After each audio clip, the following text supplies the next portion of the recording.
thank you all for being here. I feel like I'm at a reunion.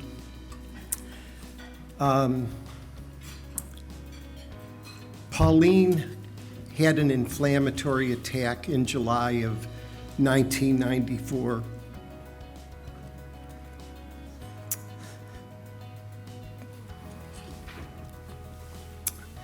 And then this happened. And if I described this, that's what we would be doing for 3 days. So I'm not going to get into all of this. It became an organization and, most importantly, a community of 15,000 people plus from more than 120 countries around the world.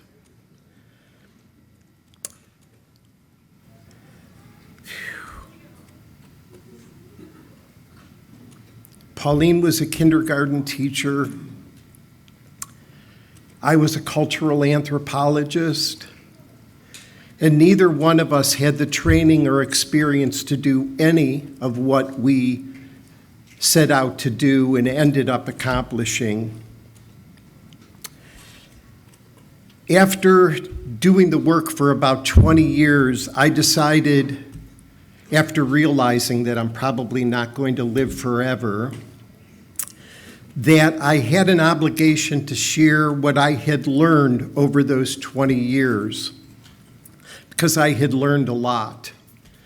When people called the Transverse Myelitis Association, which is how we were known in those days, my telephone rang in the kitchen, and I am sure Pauline and I spoke to hundreds and hundreds, maybe thousands of people over the years.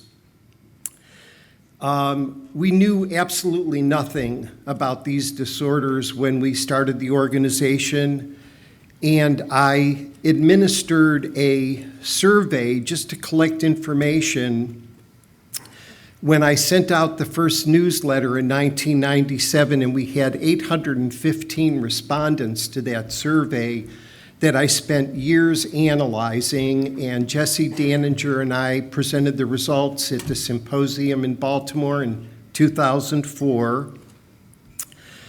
I had attended every single education session at all of our symposia for years.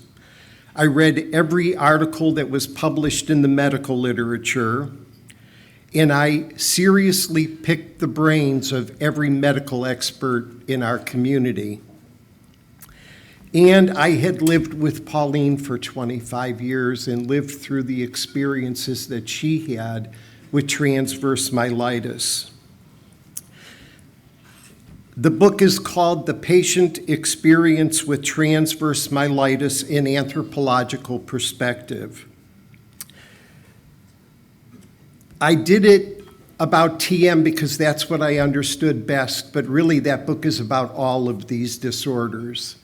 And if you haven't figured it out yet, doesn't matter what is causing the symptoms that you have, you're all going to get treated the same way. So much of the book applies to all of the rare neuroimmune disorders. And it's an anthropological perspective because I am describing what I observed. I didn't and never gave medical advice, so the book does not include any kind of medical advice. It covers many, many different subjects, and people from our community who are here this weekend and also medical professionals who are going to be presenting this weekend wrote articles for the book as well. I wanted the last words of the book to be Pauline's because none of this would have happened without her. She had retired as I was getting the book completed. She had been an elementary school teacher for 25 years and she was exhausted. So I didn't want to hound her about, I need your conclusion, I need your conclusion. I just left her alone.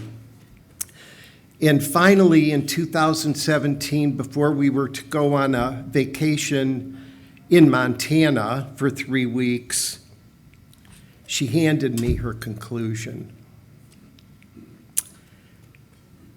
And she passed away on that vacation. And I have asked Ben to please read that conclusion for me.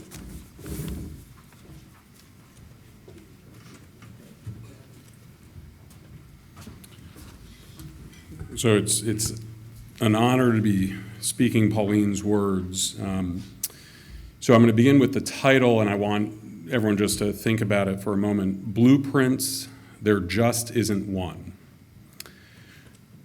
It has been 23 years since my old life ended and my new life began after my transverse myelitis attack. There are many thoughts and feelings that have stayed with me through this experience and that I believe to be true. 1, I believe I was meant to get TM so that Sandy could help me and all who suffer from these rare neuroimmune diseases. Sandy has the intelligence, confidence, and extraordinary character and passion that made it possible to make and build the TMA and make it the family it is today. One would need only meet Sandy to see he is a genuine and quality person. His inspiration touches your heart and makes you want to be a better person.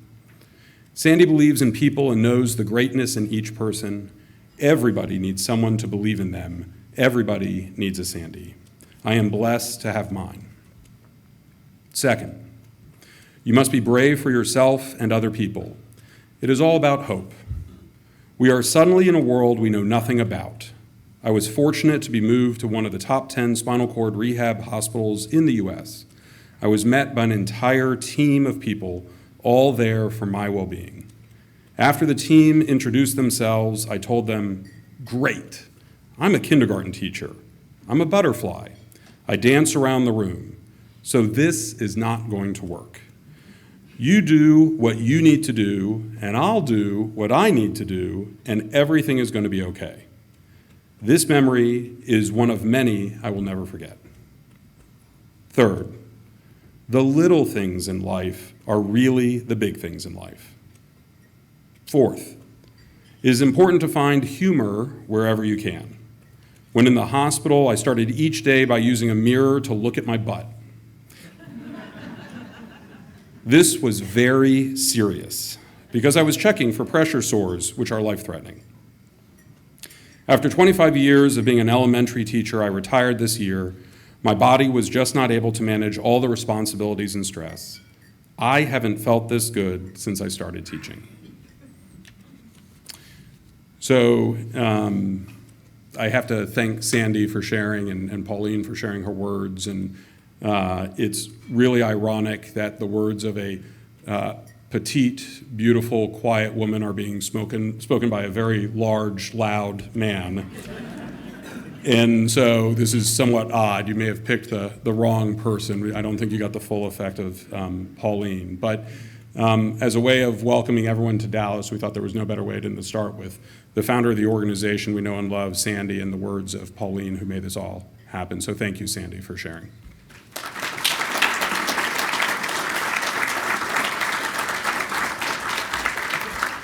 So you know an organization has aged if the founder talks about answering the phone in his kitchen. That's a very old-fashioned phrase. But part of the beginning, if not the very foundation of the organization, was about community, was about bringing people together. Because in the world of rare disorders, it is very powerful to meet other people who have been through the same thing as you have.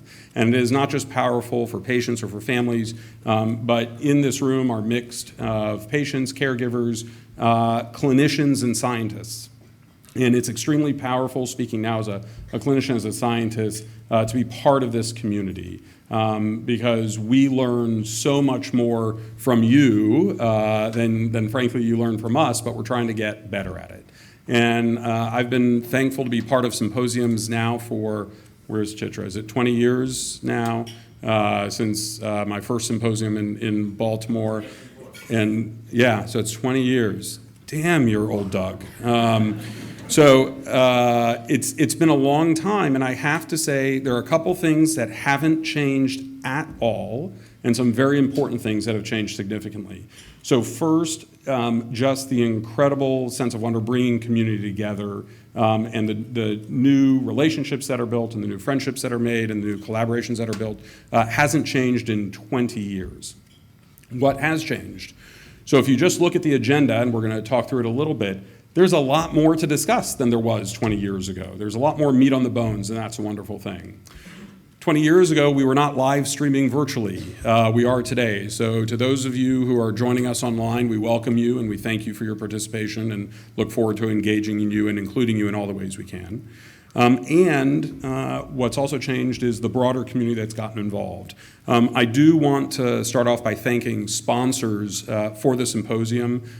We are very grateful to partner with industry and with academic centers, including Alexion, AstraZeneca Rare Diseases, Amgen Rare Diseases, Genentech, UCB Pharma, the Kennedy Krieger Institute International Center for Spinal Cord Injury. We thank you all for being sponsors of the program. Before we get into the agenda and the first introductions, I want to make you aware of a few things. So there's refreshments in the back. There are bathrooms right outside the door. There is a wellness room located in Doc Karcher's. It's right down the hall for relaxation, rejuvenation if you need a break. So this is sponsored by UCB Pharmaceuticals. We appreciate it. And so it's a long day. It's a long weekend. So if you need to get up, stretch, take a break, there's a very nice, wonderful ambiance room for you to relax in. The KKA Spinal Cord Injury Clinic sponsored the barista coffee break. We appreciate that. And then there'll be exhibit space in the Stinson room where you can learn from sponsors and exhibitors. We are partnered with the Can Do MS organization to offer the Take Charge program on Saturday evening and Sunday morning, and we'll give you more information about this. So we are going to do our best to keep everything on time. There are going to be sessions where it's open for questions, and we encourage everybody to take part. We want to hear from all of you and learn from your experiences. If at certain times we have to end it prematurely, don't take it personally. There are plenty of breaks and networking opportunities to have discussions and get your questions answered. If you look at the agenda for today, we are so far on time, but Carlos is keeping odds. We should be late by the time we get to the coffee break. And we're going to be starting this morning with probably what I would call one of the most important sessions for today, and that's the What's My Diagnosis? Where we invite members of our community to come and share their personal stories about their diagnostic journey. This is going to be moderated by Gigi, who's coming to the stage now, and we'll invite our panel speakers in a moment. From there, we're going to go to what sounds like a quiz show called What's My Diagnosis? A physician and panel discussion. And the point of that is to really bring everyone up to speed on the state of the art for diagnostic criteria. Because if I ask by a show of hands, how many people in the room who've been diagnosed with a rare disorder had the title of their diagnosis changed at some point from first diagnosis to second, my guess is I get about 80% at least of the hands going up. And what's really fun is when a group of doctors get together and decide, just kidding, we're going to change it again. And so we're going to play a little bit of a quiz show of what's my diagnosis and try and get everyone up to speed on the state of the art relative to criteria and how we go about testing and putting people into whatever category we think of that week. As you go through the weekend, everyone gets comfortable at their tables, but as we go to breaks and come back, I encourage everyone to mix and mingle, get to know other people here. The clinicians and other folks who are going to be speaking welcome you to tackle them in the hallways, ask them questions, get to know them. They really want to get to know all of you as well.